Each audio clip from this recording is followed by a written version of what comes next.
Welcome back to Coast with Willie and Frank. Frank, what you got to say about it? Today we're just going to be going over the Dodgers getting swept by the Padres. Fernando Tatis having 3 home runs in one game. A crazy game to watch. Good series versus the D-backs for him.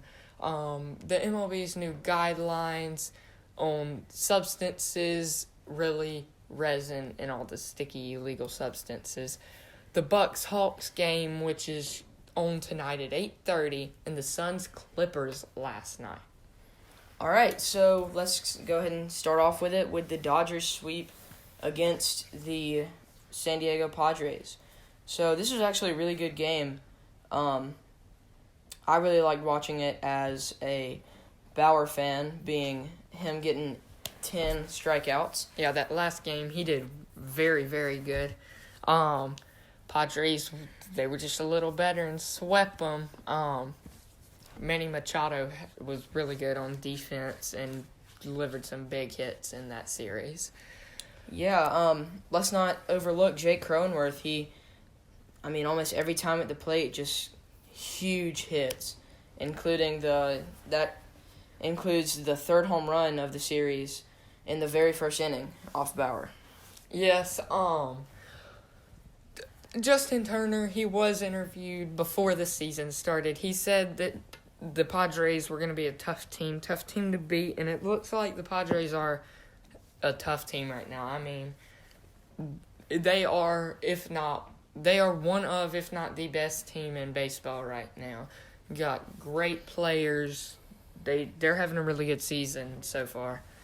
Definitely. What do you think about the Fernando Tatis hitting that three home run game? Oh man, when you think about a 23-year-old having 3 home runs in one game. 3 home runs. It's his first ever. That took the lead with his 25th of the season. He's just been great this season. Took the lead with his 25th home run. Guerrero has 24. Ohtani has 24. I mean, it's just, he's been crazy. Yeah, I agree. Fernando's a great player. Great player all around, great in the field, great at the plate. There was an interview with Fernando, and he said, since I was a kid, that was one on his bucket list. He said, gladly today we did that. That's a great great thing. That's a great thing to say in the moment right there. And I'm great that he was able to cross that off his bucket list. That's a great accomplishment. Yes, and if you don't remember this, Fernando dad was a baseball player, and he had 2 back-to-back grand slams. Came up to the plate, hit one, came up to the plate a second time, hit another grand slam. I mean, it must run in the family. Well, that game was against the Diamondbacks. He was doing good, and then that game came, hit 2. You think, okay, when you're watching that game, you think, okay, it's just 2 home runs. That third one in the 9th inning was crazy. Yeah, Fernando Tatis, Fernando's dad, he was actually a really good player, played for the Mets. He was great at the Fernando wanted to be like him. After he hit that third one, you could just hear the crowd chanting MVP. He's grown up, and by the end of his career, he is going to be one of the best baseball players to ever play the game. Definitely. So, what about the new guidelines for the foreign substances? This is crazy. So, the MLB has put regulations on foreign substances to where basically everything except for resin has been just completely prohibited. Yes, but when you think about that, you got sweat. You got sweat. You're gonna rub your arms. You're pitching. You're gonna be sweaty. When you mix rosin with sweat, it gets sticky. They're gonna let them use the rosin bags. Yep. Unless they take that out, but that's just taking out a piece of the game. Yeah, you kind of feel like they might need to change the rules on that. Definitely. They're You can't exactly help the fact that you sweat. And using the rosin bags is just how a lot of pitchers play the game and how they keep their ERA down. And they're just, I think the new guidelines are crazy. Yeah, you also can understand why they would want to do that. Pitchers are having a little bit too much control.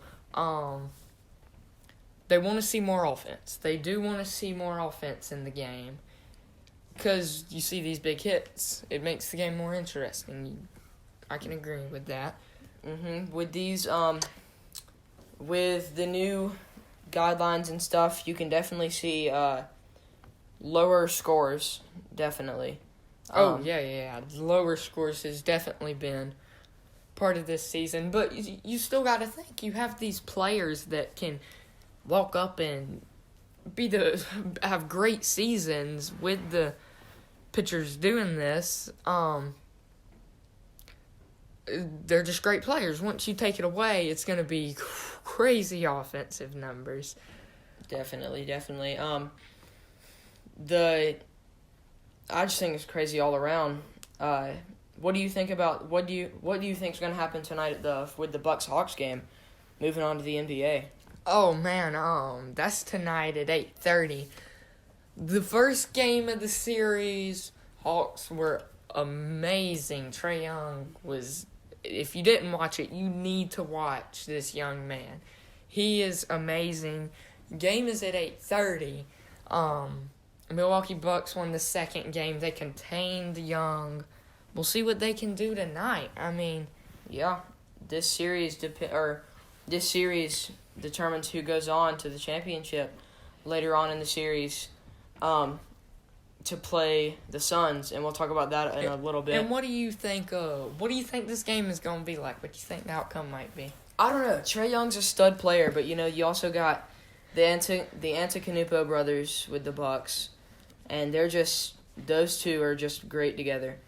So I think it's going to be a good matchup tonight. I think maybe the Hawks will take the lead. I'm looking at this point guard, Drew Holiday, guarding Trae Young. The first two games of the series, his defense was very good. If they got to stop Trae Young with the teardrop and the floater. That's what he was killing them with in that first game. If they can stop him, I think the Bucks are going to have a good run. Definitely. Trae Young's definitely got a bunch of stuff that he can use. He's got a bunch under his sleeve. I think it's going to be a really good game tonight. But looking at this game, I think that the Hawks might have a chance to beat them in a close game up to the wire. It's going to be in Atlanta. I'm looking at the Hawks to win this. Yeah, I'm with you there. Definitely going to be a close game, and I think the Hawks will come out victorious. Moving on to the Suns and Clippers game last night. That was a good game. The last final 17 seconds of that game, I thought the Clippers were going to have a chance till Chris Paul put the nail in the game with them final two free throws. Sealed it. Yeah, I don't exactly think that Paul George played out the end right. I think I didn't even know that the rule about the violation where it has to hit the rim on a free throw. Oh yeah, DeMarcus Cousins. I didn't know that it has to hit the rim. He bounced it off the backboard. Don't know what he was thinking really right there. When Devin Booker fouled out with his sixth foul, I thought, okay, they got a chance. Yeah, I think DeMarcus Cousins was actually using a smart play, trying to, bounce it off the backboard, get it back, and toss it. But I still think Paul George could have done a little bit better that game. Yes. He was definitely not playing his best. Yeah, and I feel like if DeMarcus Cousins would have fired that off the rim instead of the backboard, Clippers might have came out with the win. Yeah. I think either DeMarcus Cousins or Paul George both could have done that. Just hit it off the front of the rim, toss it back. They could have shot for a three and tied it up, maybe won an OT. But all around, it was a great game up to the line. It was 84-80. Yep. Suns are winning the series 3-1. They win tomorrow. They go on. They advance. That game's at 9:00 tomorrow. If the Clippers win win that game, they will have a game 6, and that'll be on June 30th. June 30th at 9 o'clock. Yeah, that'll be on Wednesday. Maybe the Clippers can come out victorious tomorrow.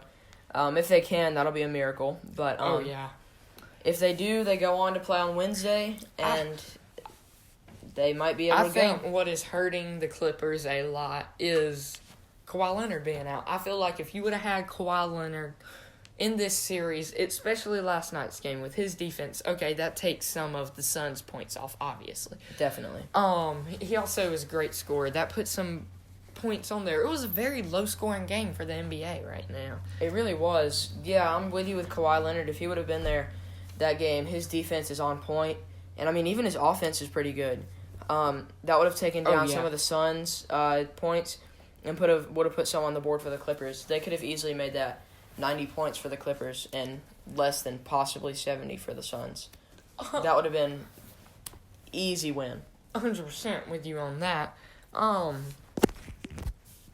If we go back to the Bucks Hawks, you look at how they were containing Trae Young, right?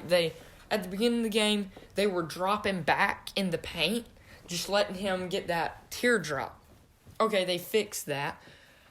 You go to the Suns and Clippers game, they're really containing Paul George great right now. Let's not say he's doing bad, but they're containing him and his team very good. Definitely. I think both teams, all of the teams, the Clippers, Suns, Bucks, and the Hawks, I think they both have great assets to their teams in both offense and defense. If the Hawks come out on top tonight, then they're ahead in the series, and vice versa with the Bucks. And then they have another game tomorrow or on Tuesday. Yes, when you go back and you look at the series the Hawks have played, they've played the Knicks. One game one, forced it all the way to a game 7, one game 7. Same with the 76ers. 76ers, I'm surprised they lost. They're one of the better teams in the NBA, just like the Nuggets. They're one of the better teams, and the Lakers. We've had some pretty big shockers this year's NBA Finals. Definitely a bunch of underdogs coming up and rising up into the NBA Finals. I can't wait to see how that plays out. And I just wanted to go back to the MLB for a quick second. We forgot a little bit on the illegal substance guide, excuse me.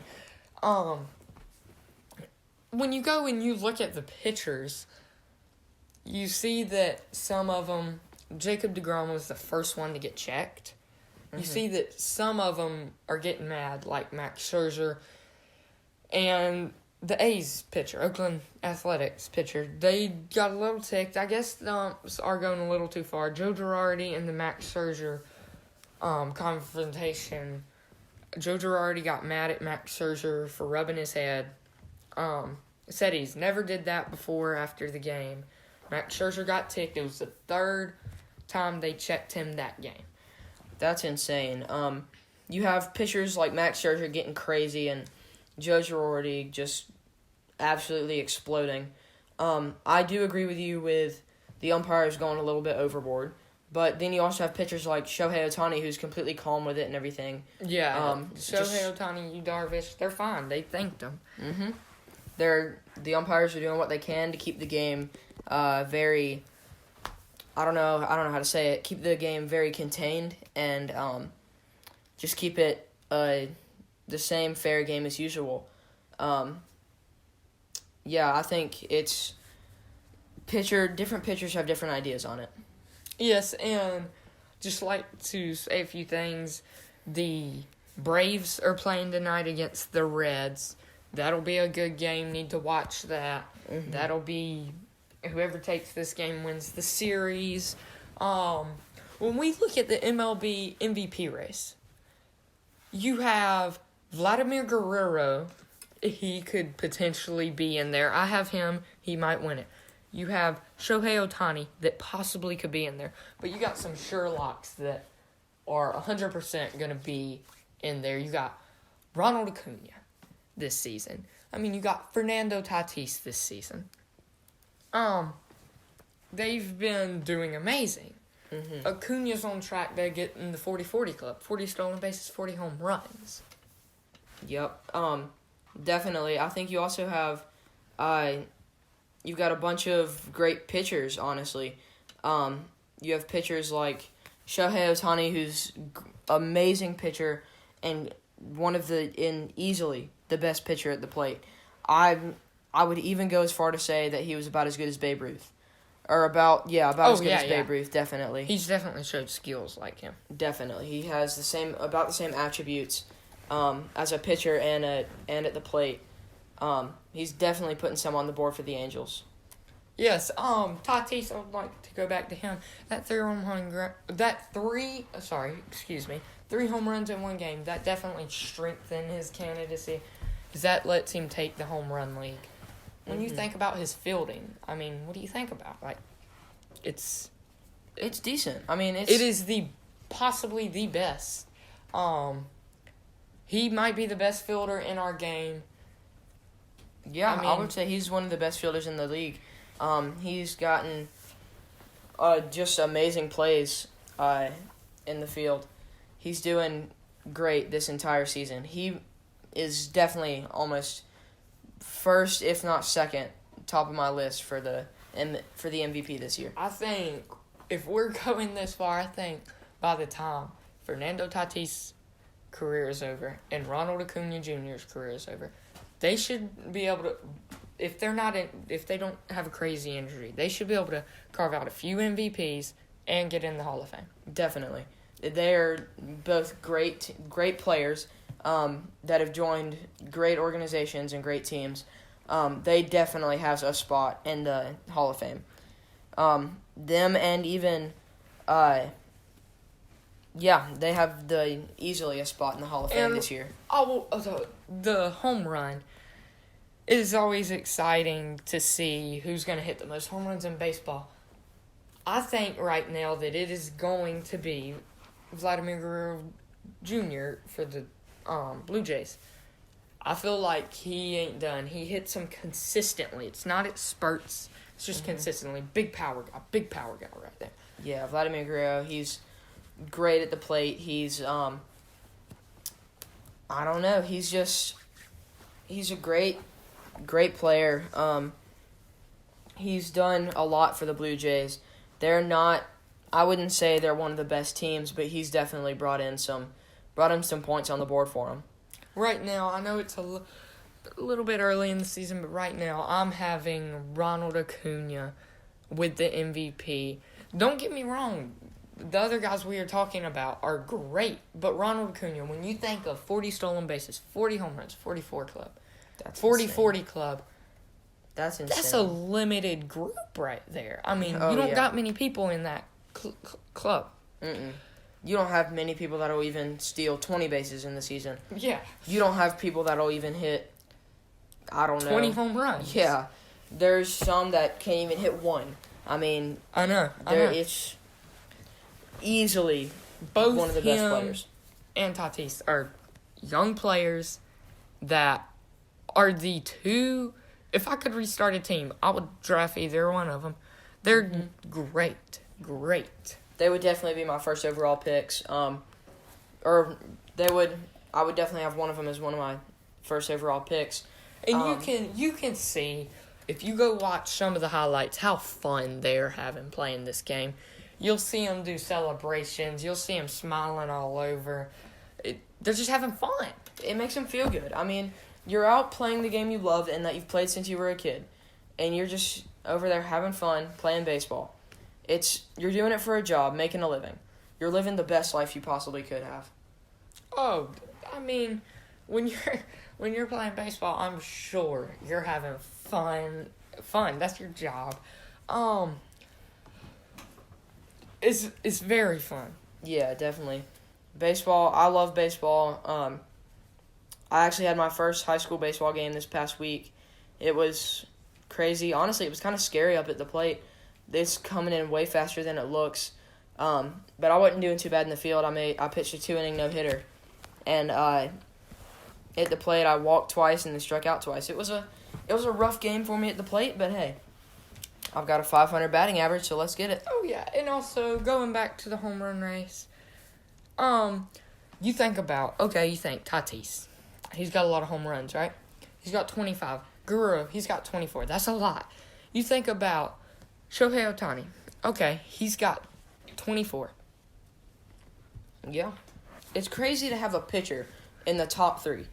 And you got to think, he's not going to hit the day after he pitches. Mm-mm. He is only going to hit if he's a DH. He's not going to be a DH every day. No. And when he plays a National League team. Angels are American League. Yeah. Oh, and I didn't mean to get this wrong. Vladimir Guerrero is actually winning the home run race. This is something I have not seen. He's got 26, Tatis with 25, Ohtani with 24. And then you got Kyle Schwarber behind all of them with 22 with the Washington Nationals. It's, like I said before, it is insane to have a pitcher in the top 3, even in the top 5. Oh, it's insane. You look at batting average. Batting average, you ain't gotta have home runs. When you think about an average, the first person I think of, Freddie Freeman.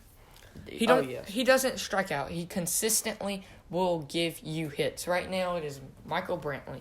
This season he's consistently giving hits. Not a big slugging percentage right now, just consistently giving hits. Yeah, definitely. Let's talk about the ERA of different pitchers, right? Quick. We got Jacob DeGrom with a .69 ERA. That is crazy. That's insane to be under 1. That's under 1. You have seen a little that it has rose, so that makes you a little suspicious. It was .50. Yep.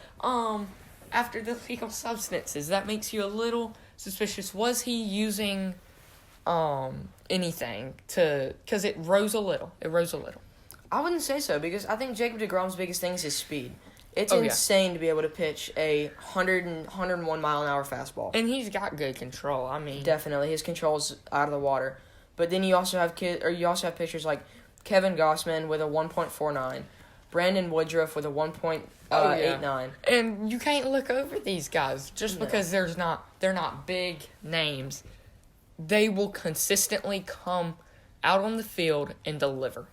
I've heard people say that, they're not that good of pitchers, and they just don't know what they're doing. I would like to see some of those kids get up there and try and hit against them. Oh, yes. Right now, you got Vladimir Guerrero top in RBIs. What does that tell you? Number 1 in RBIs. Number 1 in home runs. It's crazy. You got these young players that are doing amazing. Mm-hmm. And then with the strikeout leaders, like you got Zach Wheeler with 130. He's a good pitcher right there. He's great. Shane Bieber with 130. Trevor Bauer with 129, one of my favorite pitchers. Right there, you have your top 3. You got some top of the 3 pitchers. Them are some top 3 pitchers right there. You also got Garrett Cole up there. Now Garrett Cole makes me a little suspicious. I think that he was using substances. Definitely, his pitches were dirty. I can see that. His control. He is one of the best control pitchers. I know, but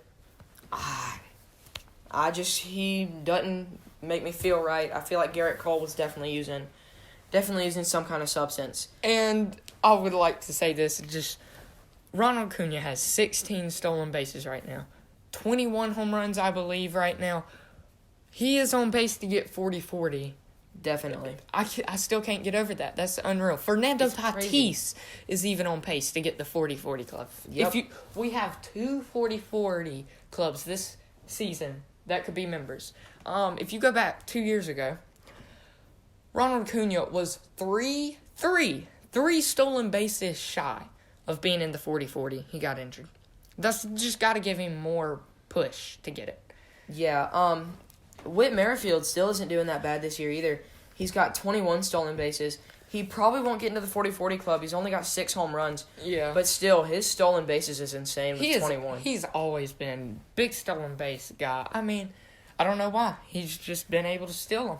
I don't know what it is, but he's been doing pretty good this season, and even a little bit last season. He was doing pretty good. And we'd like to say you need to go check out the Braves game tonight. They're playing against the Reds. Whoever wins this wins the series.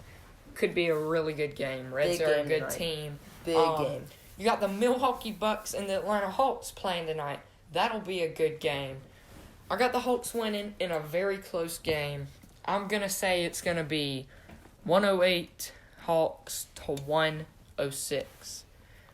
Okay, all right. I'll go 100 Hawks, 96 Bucks. It could be low score because you got the Bucks. Great defensive team.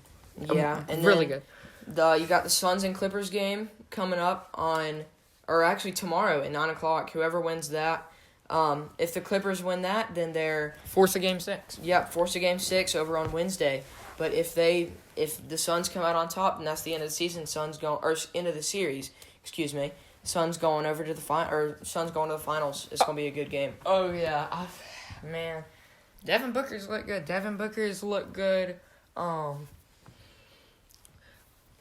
Going back to Trae Young, he fascinates me with how young he is. You think, okay, Trae Young, he's the star of the team. I want to go watch watch a game. He's really, really good. Yes, definitely. And you think he's only going to score. Well, you can shut down his scoring. He's still going to get you with the assist. There's no stopping him. I mean, Trae Young's a great player all around. I'm going to go with the Hawks winning, and then the Hawks and the Suns winning. And then them going on to play, and then the Hawks taking it. And even though Nikola Jokic has won the MVP for this season, I can definitely see Trae Young winning it next season. He's a great all-around player. Oh, yes. And with the NBA wrapping up, it's going to be crazy with the NBA championship. And then baseball's getting toward the middle of the season. We're going to have football coming up. I think this is going to be the end for today. Our next one will probably be Friday or Saturday. This will be it for Coast to Coast with Willie and Frank.